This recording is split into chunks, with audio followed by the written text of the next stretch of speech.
It is Friday. This is the day for this week in Mexico. Welcome. Those of you who are American, I hope you had an amazing Thanksgiving last night. This was the Thanksgiving week. This is not a thing in Mexico at all. However, I have to say that those of us who have American friends do get invited to these crazy Thanksgiving gatherings. I had a very good time last night. I was invited by a Mexican American couple here in Puerto Vallarta, and they do know how to do things. It's different. We Mexicans are like, you do your thing, but we still have a very good time. I wanted to start the program today, this Friday, with a cartoon by Osvaldo, a prominent artist, a cartoonist. He publishes in El Sol de Mexico, the Mexico City Sun, pretty much in Mexico City. And he has titled this cartoon that he published a few days ago, Target Mexican Cartels. He is talking about the possibility of the United States government declaring Mexican cartels terrorist organizations. So if that happens, you see a happy, belligerent Donald Trump right there, President elect Donald Trump, getting ready to use his US Army toys to deploy them to Mexico and get some good cartel kingships or leaders or products. Who knows what's in his mind? Our first headline this week will be crime and violence. Stop right there. Don't run away, just like you did last week with economics. You attempted to leave us, but I'm sure you learned a lot. We will talk about crime and violence because some special operation, law enforcement operation happened this week. And that will give us an excuse to explain to you a little bit the context and the Mexican view of what's happening in regards to violence and crime. The second headline will indeed be President elect Donald Trump, who is attacking or threatening Canada and Mexico again. We have our arts and lifestyle section again, where we will talk about paleontology and what was found when a new Mexico City airport was built. And the end of our program will be the Mexican of the Week. This time we will have the first Mexican female astronaut. Thank you for being here. Join us and please tell everyone you know about this program.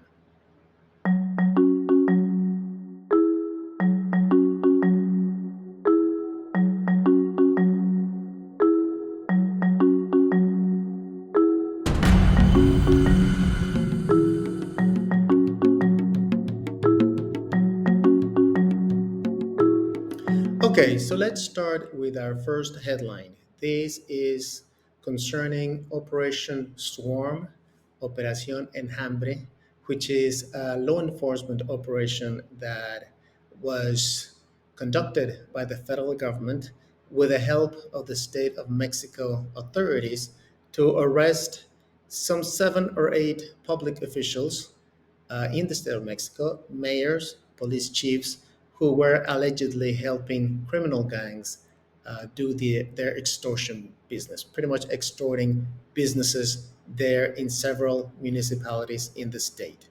Now, this is relevant. Again, don't get too panicky about this topic. It is something that is happening.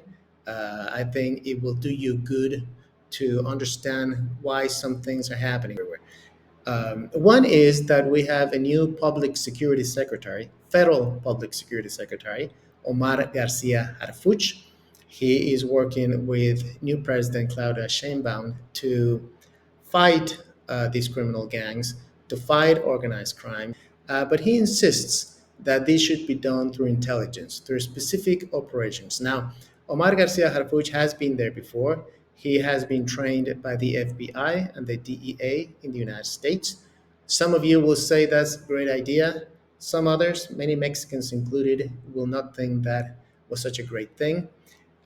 He survived an assassination attempt several years ago in Mexico City.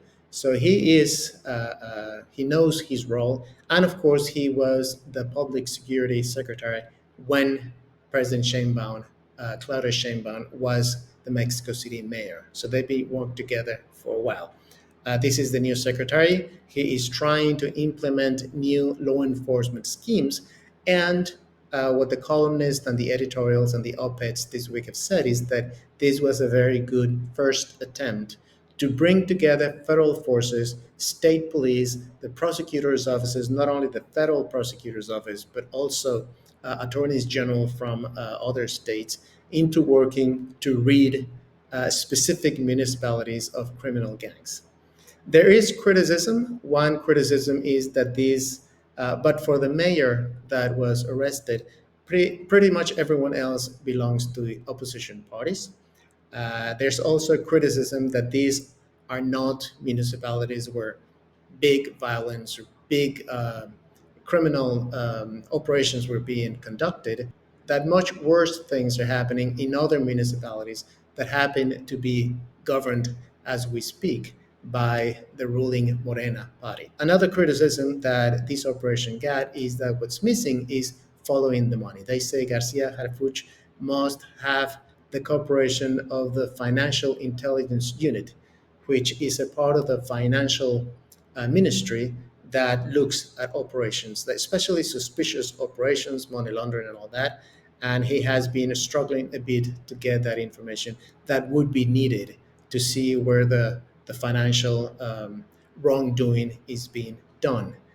They say follow the money, like the CIA would say, and some politicians in Mexico say you need to hit them where it hurts, their money, their funds.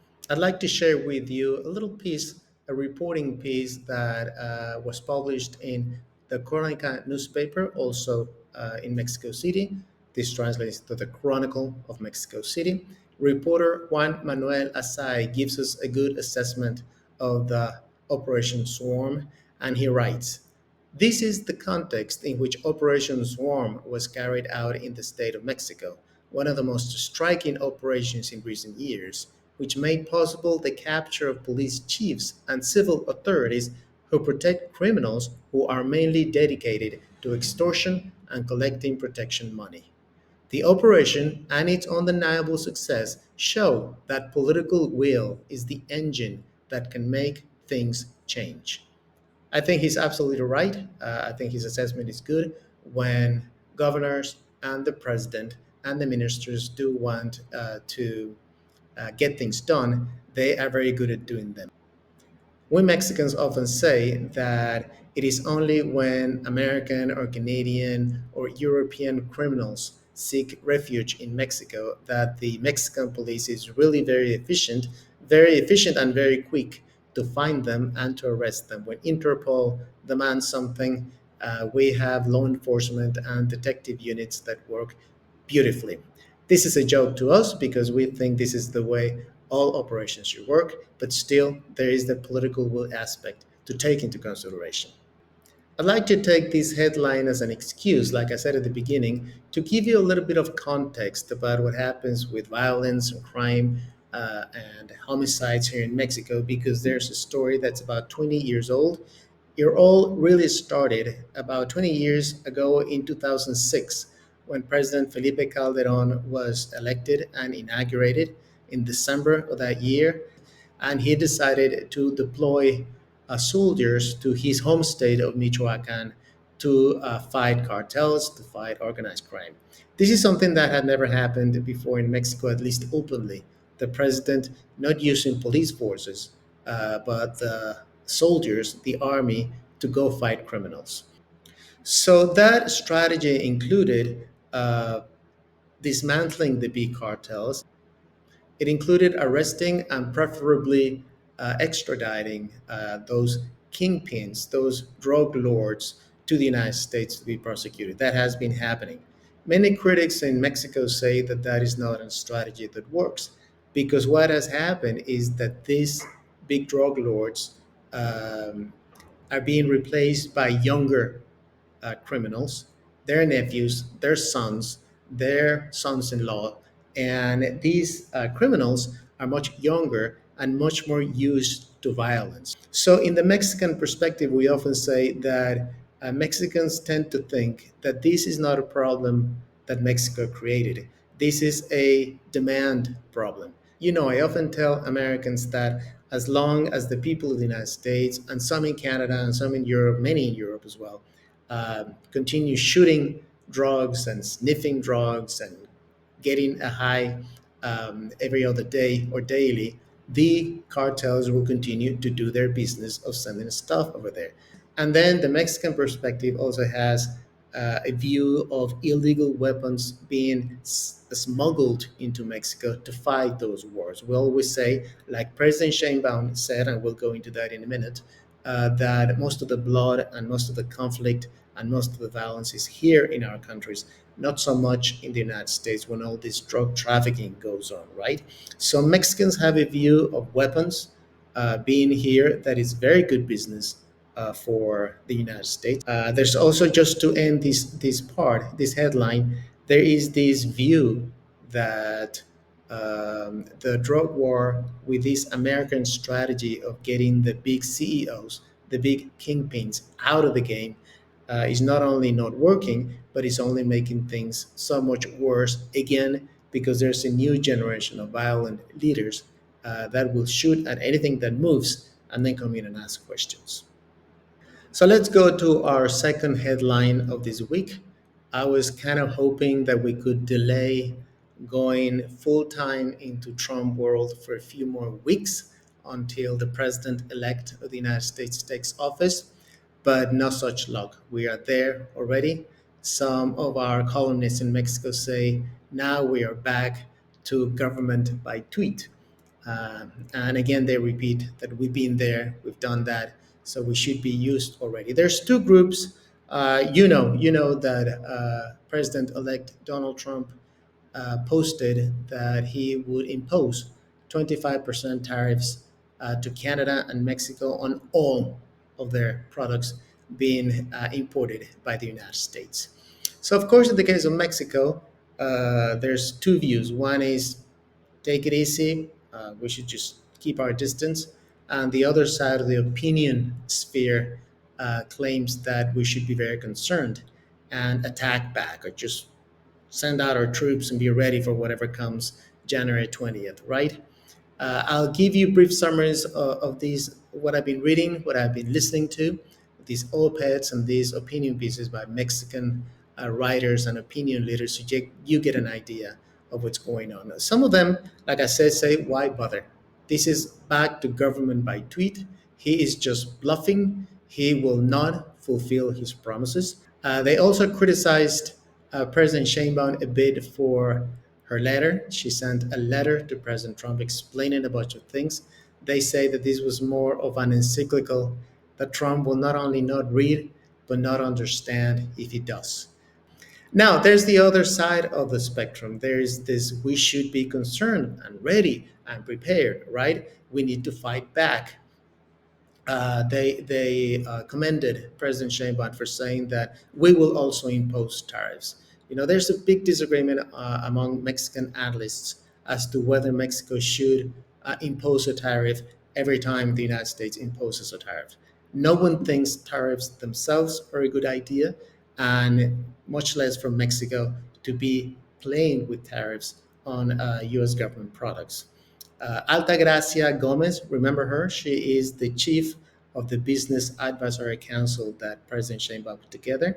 She and Economy Minister Marcelo Ebrard will be heading a task force on how to deal with this tariff business that Donald Trump brought to our table this week. Remember, I talked about a couple of programs ago how you're going to discuss oranges and apples with Donald Trump, but he comes in with a watermelon that you have to deal with. This is kind of what's happening already, and we do remember how that goes. I do want to say that the Mexican peso did stumble a bit this week because of these social media posts. So this government by tweet does have consequences, and the Mexican peso went all the way to 2070 this week against one US dollar. That was not good news. We brought it back a bit, and the stock exchange in Mexico also stumbled a bit. These are big words when they come from the future president of the United States, 25%. Sergio Sarmiento is an analyst who writes at the Reforma newspaper. He is very well trained. He is a very good thinker. I met him when I worked for the president, And I think he knows what he's saying, and he does an effort to be objective on the things he's saying. We'll go on to the final part of his column. In a trade war, we Mexicans would be the losers. Mexico is the main supplier of the United States, but we still only represent 16% of American imports. In contrast, 82% of our exports go to the United States. Let's go back to a political cartoon. I think it'd be fun to share that with you. This comes from the Millennial Daily, and the author is Rape. He called this piece Dealing with the Beast. And there you can see President Sheinbaum confronting in a bullfight scheme President elect Donald Trump. What she is holding says, "Do not threaten us." And here you go, so you know what it feels like.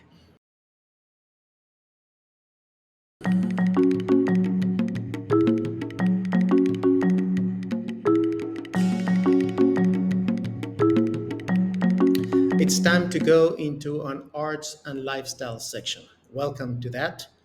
You know, when infrastructure and modernity comes to certain regions and the big machines and the bulldozers arrive, suddenly new things start appearing. This is the case very often in Mexico. You know, we put these machines down and then archaeological and in today's case, paleontological discoveries are made. Archaeologists are very happy because all of this is being found. Engineers and public officials are so unhappy that everything is delayed and disrupted. So, a good example of that, before we go into our topic today, is the Mexico City subway system. That began in the 1970s. Line number one was built then. We brought the French to help us do that. And that is when the excavating and the big machines came in. When all that started, we found the Templo Mayor, the big Aztec temple right there between the National Palace and the cathedral in Mexico City. And we now have a museum there. It took a while, it was disrupting, it was a little bit messy at the time. This was the 1970s again. Line number one of the Mexico City subway, we now have 12 lines. Today's story is about the airport, the new airport in Mexico City. This is the Felipe Angeles International Airport that was built about 5 years ago in the northern part of the city. They brought the paleontologists after making those holes, and they discovered that what was there was ancient mammoths that lived in the area many years ago. Remember, Mexico City is a big valley that used to be comprised by 5 lakes. Some of them were freshwater, some of them were saltwater. This is the Xaltocan Lake that we're talking about. This is so they found mammoths and a lot of wildlife and birds and fish. So they found mammoths and a lot of wildlife and birds and fish and marine wildlife that used to live there. So what the government decided to do, even though there of course was a delay, was to create a museum. This is what I wanted to show you today in our arts and lifestyle section. This is the what we Mexicans call the Mammoth Museum. It's really called the Santa Lucia Paleontological Museum. It seems that it is a very good deal to go into this museum. It's very well taken care of. And well, you know, if you have a flight from or to IFA, you might as well schedule a visit to the museum. It's not right there on a waiting area, but it's very, very close. It's part of the airport complex, and I am sure you would enjoy it very much.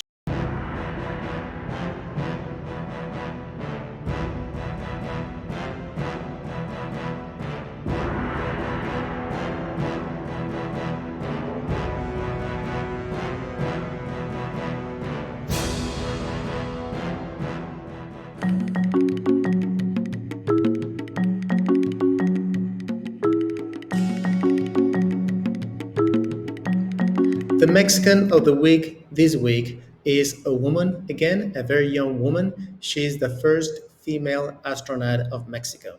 She flew in June of 2022 on one of these Blue Origin NS-21 missions. that are privately operated, and she was selected from among 7,000 applicants. So, Katia Echazarreta, I do know that is a mouthful for you. I'm going to make sure we subtitle that, we title that somewhere. Katia Echazarreta is going to be the commander for a new mission that the Mexican government wants to launch, and this is why she is the Mexican of the Week. Remember Altagracia Gomez?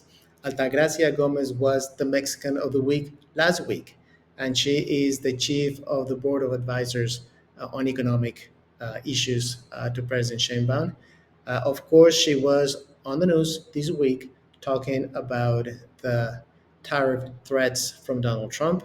But in that same press conference, when she was with the president, President Sheinbaum, she announced that this mission would become. And some of the things that she said during this press conference earlier this week include, I will quote her, Altagracia Gomez. We have three key projects. One is to lead the first 100 Latin mission to space. We will do this with the help of astronaut Katia Echezarreta. The idea is that it will be in the air in 2027. Two, the integration of the complete engine in Mexico, where the large investment is announced today. And three, the 100% Mexican satellite will be launched, which the President Sheinbaum, has announced. Those are the main three objectives. They will be starting working already. Remember that we have a president now who is a PhD. She is a physicist. She pretty much knows what she's talking about. I'm not sure she knows about dealing with Donald Trump yet, but about space and rocket science and all that, she pretty much knows a lot. I will share with you a small piece by the El Universal newspaper in Mexico City, where they talk about Katia Echazarreta, her experience, and where she's headed. La ingeniera eléctrica y astronauta Katia Echazarreta, quien fue la primera mexicana en llegar al espacio, afirmó que está lista para liderar la primera misión latina al espacio. Esto tras el anuncio hecho por la coordinadora del Consejo Asesor de Desarrollo Económico Regional y Relocalización de Empresas, Altagracia Gómez Sierra, en la conferencia matutina de Claudia Sheinbaum. En redes sociales compartió algunas fotos y el clip de video en el que fue mencionada por la empresaria con la leyenda "Estamos listos". Katia Echazarreta es ingeniera eléctrica y ex líder de pruebas de la NASA, que con tan solo 25 años logró viajar al espacio como parte de la misión New Shepard de la compañía privada Blue Origin, fundada por Jeff Bezos. El 2 de agosto de 2022, la entonces jefa de gobierno y hoy presidenta de México, Claudia Sheinbaum, le entregó las llaves de la Ciudad de México y será en 2027 cuando encabece la misión espacial, según informó Altagracia Gómez. En 2022, su nombre fue uno de los más buscados en nuestro país en Google, junto con figuras públicas como Chabelo, Shakira y Pablo Lille. A los 7 años tuve un sueño. Por primera vez dije las palabras que cambiarían mi vida por completo. A veces pensamos que por ser niños las palabras no importan. Yo voy a ir al espacio, yo voy a estar en la NASA, se prometió Katia. And of course, you're probably asking yourself if there are any other Mexican astronauts. Yes, the first Mexican astronaut flew in the space shuttle in 1985. His name was Rodolfo Neri Vela, and he was not only the first Mexican astronaut, but the first Latin American astronaut to go into space. That was with NASA. It was the way things were made then. Things have changed, but I do hope you have enjoyed learning about Katia Echazarreta this week. It has been so good having you here in this week in Mexico. Make it a point to visit our website, connectwithmexico.com, where you will find not only these episodes, all of them in the blog section, but also a lot of other things like courses and consulting options and Mexico conversations. And if you like the show enough, maybe you can buy us a taco. You can go to buymeacoffee/connect with Mexico and help us financially. Do let us know what you like, what you don't like, what you would like to hear about here in This Week in Mexico. Send us an email or go to our social media sites. You can find all of that information in the contact section of connectwithmexico.com. Make it a point to let us know. We have been hearing for you, and there are some topics and some things that we think we can change simply because you are contacting us. We thank you so much for that. See you again next Friday, and please have an amazing week.